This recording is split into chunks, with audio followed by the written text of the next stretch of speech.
السلام عليكم، يا رب تكونوا بخير. النهارده هنعمل مع بعض ان شاء الله مسقعه القرنبيط، من الاكلات اللذيذه السريعه قيمتها الغذائيه عاليه لان فيها خضروات كتير.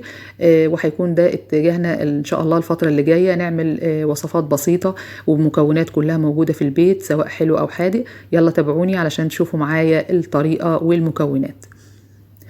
هنجيب بقى بتنجان رومي، او المكونات بتاعتنا عموما هتكون بتتناسب مع عدد افراد طبعا اسرتك. فانا جبت هنا كميه بتنجان قطعته زي ما انت شايفه مكعبات، هنرش عليه رشه ملح خفيفه عشان ينزل ميته وما يشربش زيت كتير. هنجيب كمان بطاطس ونقطعها بنفس الشكل، البتنجان برضو مكعبات زي ما انت شايفه.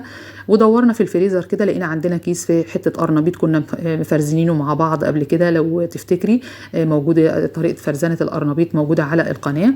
هنقطعه شجيرات صغيرة كده بتتناسب حجمها مع حجم البتنجان والبطاطس.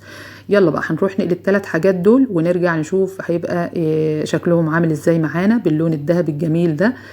سواء القرنبيط او البتنجان او البطاطس، ما تضغطيش عليهم، وقال اي حاجة عموما بتقليها بلاش تحرقيها قوي في الزيت، يعني دوبك تاخد معاكي اللون الذهبي كده خلاص تشيليها على طول.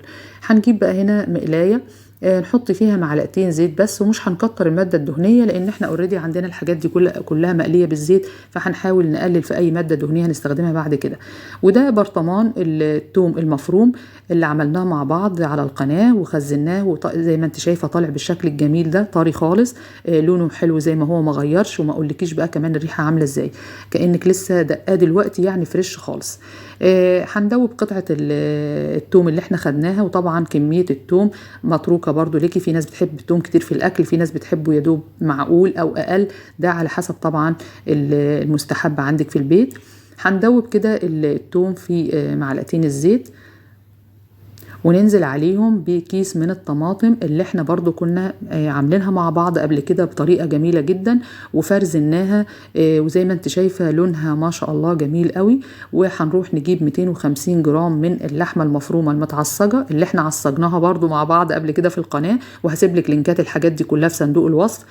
حوالي 250 جرام، ربع كيلو يعني. وهننزل بقى على الطماطم الأول بملح خفيف، فلفل أسمر، كزبرة ناشفة، لو عايز طبعا عندك ناس بتحب الحراق فتقدري تحطي شطة او في قرن فلفل حراق. وننزل عليهم بقى كده باللحمة المفرومة ونقلبهم مع بعض كويس.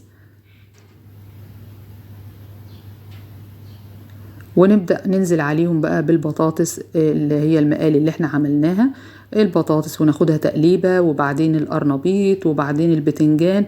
هنلاقي كل المكونات عندنا دلوقتي بقت موجودة في الصلصة، لكن تحسي قوام الصلصة شوية سميك. هنعمل بقى ايه علشان نخفها كده ونحرك الدنيا علشان لما ندخلها الفرن يبقى فيها صوص يكمل سوى الحاجات وتتسبك كده فيه ويبقى طعمها لذيذ. هنشوف مع بعض دلوقتي. جبنا بقى هنا يعني دول كانوا كيس كده برضو من الحاجات اللي احنا متعودين نفرزنها، فيه شوية شوربة لحمة موجودين على جنب كده في الفريزر. ايوه الدرج التاني اللي انت شايفاه قدامك ده.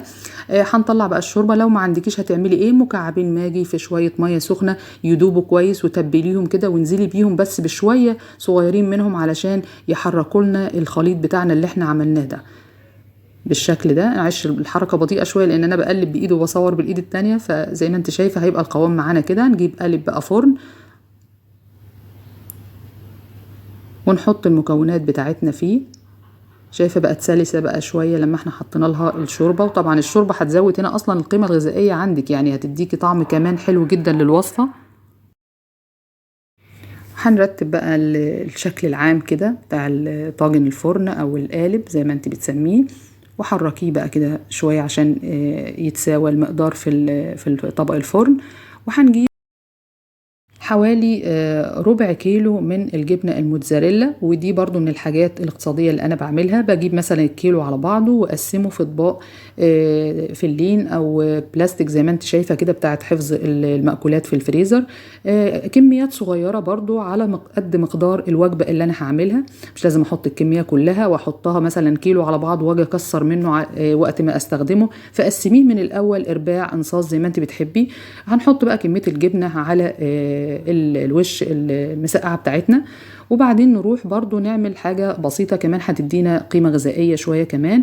هتجيبي زي ما احنا متعودين مع بعض بنعمل بشاميل، معلقتين سمنة عليهم معلقة زيت، أو معلقتين زبدة عليهم معلقة زيت، وننزل بحوالي معلقتين 3 من الدقيق، نقلبه لغاية الدقيق ما يستوي كده وتطلع ريحته الجميلة ويبقى لونه كده بامبي. هننزل عليه بالحليب ونقلب لغاية ما يبقى القوام معايا بالشكل ده. أنا مش عايزة القوام يبقى لا تقيل قوي ولا خفيف قوي، يعني زي ما انت شايفة سلس كده، علشان لما اجي احطه على القالب من فوق فطبعا يبقى يتشربه كأنه شوربة، ما يعلقش على الوش. لا، انا عايزاه ينزل لطبقات المسقعة من تحت، وحركيه علشان يبدأ ينزل برضو زي ما اتفقنا لتحت عند الحاجات اللي احنا حاطينها قبل كده. تمام جدا، خلصنا بقى. هنروح نحطه في الفرن ياخد اللون الذهبي بتاعنا اللي احنا بنحب نشوفه على وش اطباق الفرن ده بالجمال ده. زي ما انت شايفة هنسيبه بقى لغاية ما يبرد خالص قبل ما نقطعه. لو انت عايزة تقطعيه قطع يعني متجانسة كده والقطعة تطلع مربعة معاكي، يبقى هتسيب الطبق لما يبرد خالص. لو انت مستعجلة وما بتفرقش الحكاية دي وعايزين يعني يكون جاهز على الأكل على طول، فهيبقى بس القوام جوسي شوية ومتحرك معاكي، لأن طبعا بتبقى المكونات لسه كلها سخنة، فبالتالي بتبقى زي ما نقول سايحة يعني. هناخد قطعة معانا كده، بالطبق كان سخن لسه برضو، فهناخد حتة كده ونشوف شكلها عامل ازاي. هي طبعا مسقعة من الحاجات اللي بتتاكل بتبقى كلها المكونات على بعضها كده، وبتبقى كمان ساقعة بيبقى طعمها أفضل من ما بتبقى سخنة. قطعيها بقى بالشكل اللي انت عايزاه وقدميها في الاطباق كده مع طبعا العيش البلدي والمخلل الجميل اللي انت عاملاه في البيت، مع بقى حاجه خضره جنبها زي ما هنشوف دلوقتي. شايفه طبعا ما اقولكيش ريحتها حلوه قوي، طعمها جميل جدا.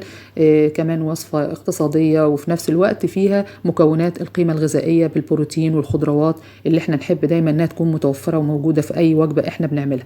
يا رب الوصفه تكون عجبتكم. اذا عجبكم الفيديو لايك وشير واشتراك في قناتي على اليوتيوب مطبخ أماني شتا. أشوفكم في أمان الله. سلام عليكم.